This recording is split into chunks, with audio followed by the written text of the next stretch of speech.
Bagaimana mungkin sebuah negeri yang dikenal kaya akan sumber daya alam, memiliki cadangan minyak bumi, gas alam, dan hasil tambang melimpah, justru masih harus mengimpor bensin dan solar dari luar negeri? Mengapa Indonesia belum sepenuhnya mandiri dalam memproduksi bahan bakarnya sendiri? Apakah ini karena keterbatasan teknologi, kebijakan yang belum tepat, atau ada faktor lain yang jarang diketahui publik? Jawabannya jauh lebih kompleks dari yang dibayangkan.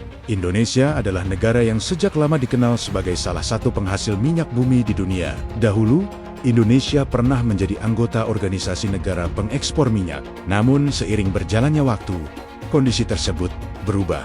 Produksi minyak dalam negeri menurun, sementara kebutuhan energi terus meningkat seiring pertumbuhan penduduk dan industri. Banyak orang bertanya, jika bahan baku minyak mentah masih ada di dalam negeri, mengapa Indonesia tidak bisa memproduksi bensin dan solar sendiri? Pertama adalah masalah infrastruktur kilang minyak. Minyak mentah dari perut bumi harus melalui proses pengolahan di kilang untuk menjadi bensin, solar, dan aftur. Masalahnya, jumlah kilang minyak di Indonesia sangat terbatas, dan sebagian besar sudah berusia tua. Kapasitasnya tidak mampu mengimbangi kebutuhan dalam negeri. Membangun kilang minyak bukanlah perkara mudah.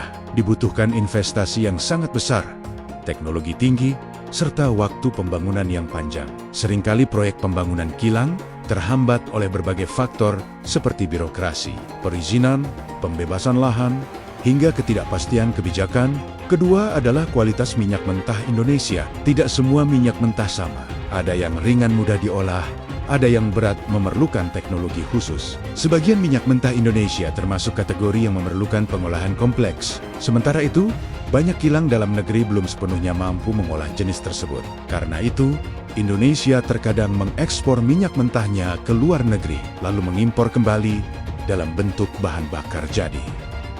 Hal ini terdengar ironis. Ketiga adalah faktor ekonomi dan pasar global. Harga minyak dunia sangat fluktuatif dan dipengaruhi oleh geopolitik serta konflik internasional.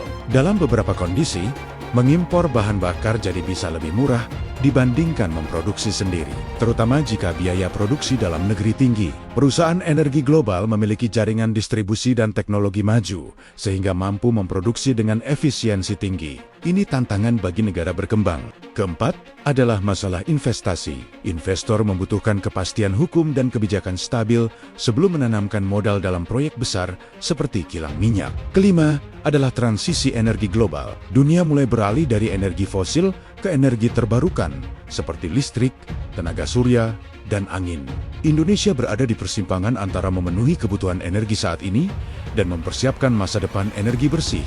Namun demikian, Indonesia memiliki peluang besar untuk mandiri. Dengan sumber daya alam dan pasar yang besar, potensi mandiri energi sangat terbuka. Pemerintah telah merencanakan modernisasi kilang. Jika lancar, kapasitas produksi dalam negeri akan meningkat signifikan melalui pengembangan teknologi pengolahan.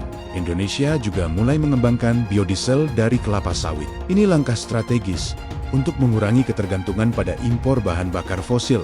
Kunci utama adalah konsistensi kebijakan, keberanian investasi, dan dukungan semua pihak agar Indonesia mandiri dalam memproduksi bahan bakarnya sendiri. Perjalanan ini tidak singkat, dibutuhkan perencanaan jangka panjang, komitmen kuat, serta pengelolaan sumber daya yang bijak untuk mewujudkan potensi besar ini. Kekayaan alam saja tidak cukup, dibutuhkan teknologi memadai dan kebijakan tepat agar sumber daya benar-benar bisa dimanfaatkan untuk kepentingan rakyat. Menurut kamu, apa penyebab utama Indonesia belum mandiri? Apakah pembangunan kilang harus dipercepat meskipun biayanya besar? Tulis pendapat kamu di komentar.